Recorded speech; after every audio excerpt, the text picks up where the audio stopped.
Just wanted to talk to you a little bit about the city of Erie and the local insights for the month of February of 2021.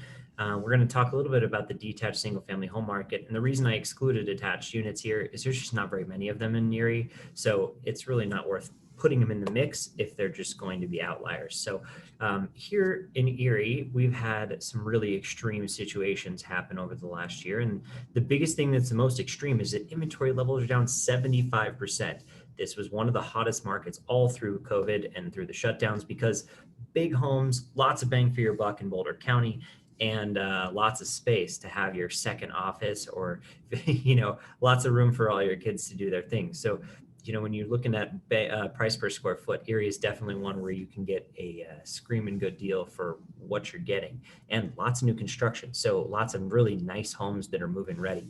And what's happened in this marketplace because of this is things like 31% year over year appreciation. I don't even think that's possible to see a 30% appreciation number.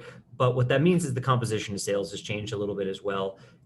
That's still just an incredible number. There are no homes for sale in Erie, right? You can see 15 homes that were active at the end of February. And because of that, sales are super limited. We would love to see more product out in the market out there, but unfortunately, we can't just poof houses available, right? So builders are going to take a while to get more inventory on the market, and during that time frame, you're going to see a lot of price appreciation. So you look at the average sales price out here, 161,000 more than it was a year ago, and month over month, it's starting to slip, and it's probably just because of composition of sales. When you don't have very many sales taking place, this number is going to bounce around quite a bit. No, that's okay. We'll take a look at a couple other factors that will maybe make a difference for you. And this one right here, I think it's easy to tell what's going on, right? There are not very many sales compared to where we were last year, but there's nothing on the market to sell. So this isn't a sign of a weak market. What this is a sign of is that if you wanted to sell your house, you could absolutely do that at any time and for a premium for sure. And you're definitely going to see these continue to increase, right? There are more listings that come on the market all the way through the spring buying season into the summer. And at those times, you're going to see more and more sales. So this should increase all the way through that, June, July timeframe. And then we will see it decrease again. It's a very seasonal thing. The April, May timeframe where you saw a dip here in this market was because of the shutdown during COVID last year.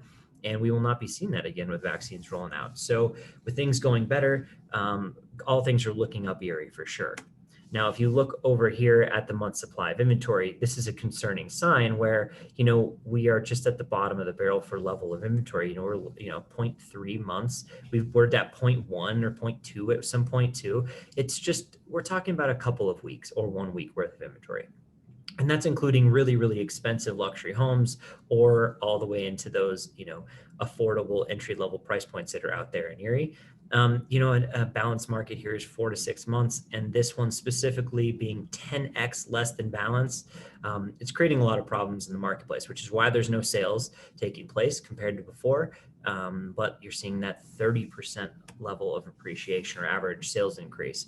Now, it may not be your accurate, appreciation, but you're definitely seeing double digits and into the 20-30% mark. So it's pretty impressive. If you look at the days on market out here, this number is going to bounce around quite a bit because people are overpricing a home and they're letting it sit because they think they're going to get the moon for it because there's nothing else in the market. But what people forget is, they'll move from Erie to Lafayette or they'll move out to Firestone, right? Like it's in the middle of a lot of these other cities that are also still comparable for Erie, even though they may not be perfect. Buyers generally don't buy just because there's one city they want to live in. They buy based off of a lot of factors, including price of home and what they're getting for that house and commute times and all these other fun things. So when you look at days on market, continue to see that stay very, very low all the way through this year because there just isn't a lot to buy and there's a ton of buyer demand. So that's going to keep appreciation levels very, very high into 2021. Now, if you have any other questions on the Erie market, feel free to reach out to me. I'm Anthony Meisner at Land Title, and I'll catch you in the next video.